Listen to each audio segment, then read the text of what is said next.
Hi, this is Steve, sometimes known as your friendly neighborhood man in Magenta wig, and this is part 8 of my Madonna-thon. Yes, I know it's been a really long time since my last one, and if you saw the last one, I kind of needed a break. The Madonna was kind of getting into my head a little bit. But now I'm back, and you might have noticed some other things have changed. I have my Brad-looking glasses here for that I bought for Rocky, but, you know, I like how they look on me anyway. And I have a new chair. We're not here to talk about the chair. We're here to talk about where Madonna went after Hard Candy, because if you remember, I really didn't like that album. I mean, that was the first one, except maybe American Life. American Life I was really iffy on. Hard Candy was the first one I flat out just hated. But I'm in a better mood this time, and I like where she went after Hard Candy came out. So first, we need to look at the Sticky and Sweet tour. Now, I believe I said in my last video that I really wasn't looking forward to this because, you know, since I didn't like Hard Candy so much, I didn't want to have to sit through the tour, you know, because this is another CD-DVD combo like she's been doing. And again, I'm not really going to look at the CD because it's just a drastically cut-down version of the concert, you know, mostly the newer songs. So I'm going to look at the DVD. But I'll tell you what, I was honestly surprised. I enjoyed this a lot better than I thought I would. Now granted, the Hard Candy songs I didn't like the first time, I didn't really enjoy this time either, except Devil Wouldn't Recognize You. I like sort of the rain-themed staging they did for that. That was really cool. But yeah, other stuff like Beat Goes On, I mean, they still have like the Kanye West part and stuff, so those songs didn't get better. So let's see, well, it was filmed in Argentina, and you can definitely tell the love between Madonna and Argentina is mutual, especially when she does the Evita stuff. But let's see, she revisits human nature, which I like. I like that vocoder vocals part, you know, the sort of robotic intro. Vogue is interesting this time. Vogue, she actually does as a mashup with 4 Minutes from Hard Candy, and it works really well. Die Another Day, well, I mean, you know by now I really don't like that song, and it actually gets a lot worse here. It's this, like, sped up, faster paced, like, sample-filled version, and it just feels really unnecessary. It's basically just a set piece so dancers can do, like, this boxing routine. I mean, it's not live, Madonna's not on stage or anything, but yeah, she took a bad song and made it worse. But one reimagined version I really like, and it was so surprising, is Borderline. She grabs a guitar and gives us a hard rock version of Borderline, like nothing you've ever heard before. That is one of the songs that's just worth the price of admission on this. Music, I like Music Inferno better. She does kind of a hip-hop version this time.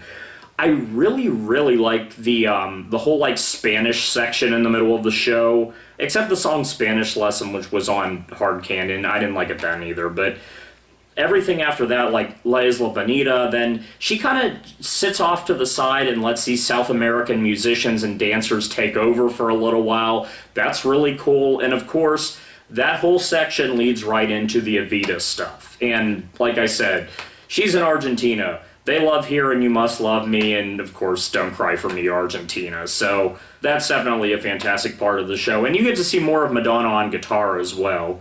One last part of the show I really want to compliment is when she does an a cappella version of Like a Virgin with, you know, the audience singing along. And that's just great. I think it's just her and her guitar, you know. And she has some really funny banter with the front row of the audience, too. So, yeah, you know, overall, like I said, you know, some songs on this I still haven't grown on me, but I found this to be a really enjoyable DVD, you know, far more enjoyable than, you know, the album that it was supporting.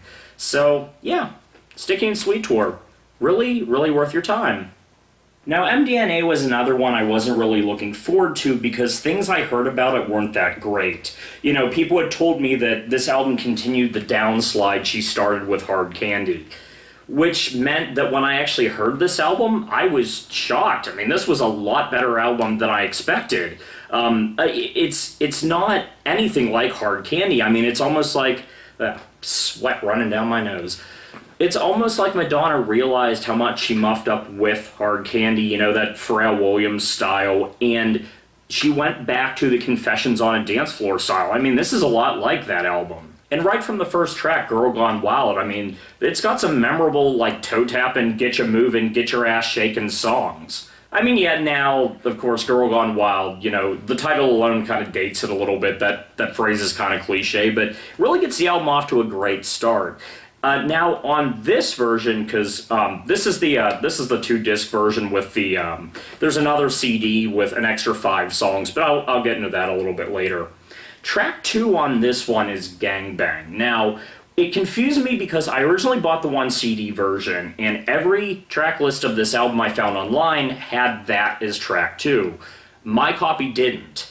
And I don't know, I mean, it's on the main album on this. You know, it's not on the bonus disc, but I don't know what the deal was with that song. I mean, I've looked through probably a couple dozen copies in, you know, used CD stores and stuff, and I cannot find a single disc version that has that song. But that song is worth talking about because it is probably, to date at least, the darkest thing Madonna has ever done. I mean, we're really starting to see the emotional effects of her marriage to someone she probably wouldn't want me to name, so I'm not gonna, you know, I'm not gonna give him another mention in this video. But man, this is an angry, bitter song about shooting an ex-lover, and it's real raw anger. I mean, I can kind of see why it disappeared from a lot of copies of this album, but... And I mean, that's a recurring theme on this album, especially on the bonus disc. You know, we're really starting to get sort of a sympathetic look into Madonna's psyche, you know, where the after effects of that marriage were really catching up to her. And, you know, some parts, you know, obviously there are a lot of light parts on this album because it's more dance club oriented. Some parts on this album you genuinely do feel bad for her. But after Gang Bang, it does sort of lighten up a little bit. More upbeat, you know, dance-worthy songs like Turn Up the Radio, Give Me All Your Lovin'. And yes, it's corny, but I admit I do love the, you know, LUV Madonna intro. Also, like Hard Candy, we're getting back to the guest performers. You know, MIA's on here, Nicki Minaj pops up on a couple songs. The big difference with this one, though, even though they still feel kind of unnecessary, like, you know, when Nicki Minaj pops up on a song, it's like, well, there's no reason for this part of the song, just go back to Madonna. They're not, like, completely intrusive and irritating, though. That was the problem with Hard Candy, especially with Pharrell popping up all over the place. It's like, I want to hear Madonna. I don't want Madonna to sound like a guest performer on her own album, and I think that album overdid it. This one is a lot more careful about that. Let's see what else. Some Girls, for kind of an electro-pop tune, Some Girls has some beautiful melodies to it. Yeah, Some Girls really reminds me of the more, like, ethereal parts of Confessions on a Dance Floor. And Masterpiece is also a beautiful ballad. It's kind of out of step, you know, kind of a break from the more dance-oriented stuff on the album. Now, just a quick mention of the bonus disc here. Like I said, it's got 5 extra songs on it. Beautiful Killer, I Fucked Up, B-Day Song, Best Friend, and a remix of Give Me All Your Lovin'. Now, I Fucked Up and Best Friend go back to Madonna's distress over her marriage. And like I said, really lets you see just what she was thinking at this time, you know, what she was feeling.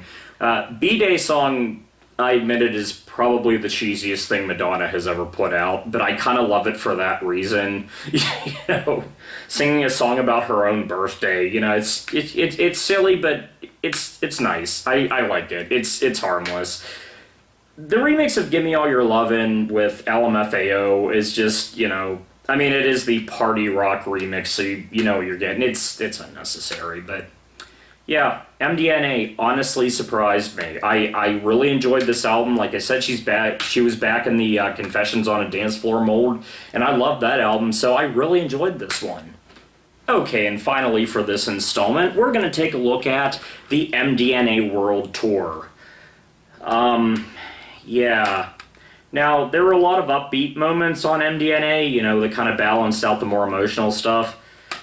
The MDNA live album, Madonna's just got some issues on display, I feel. Not being a psychologist or anything, but we'll get back into that in a second. So, What makes this stand out from the other live albums I've reviewed is this isn't a CD and DVD set. The DVD and I think DVD and Blu-ray were sold separately. I haven't seen that, but what this is, instead of the CD just being a cut down, this is basically the audio of the live show spread across 2 CDs. So you're getting the whole concert here.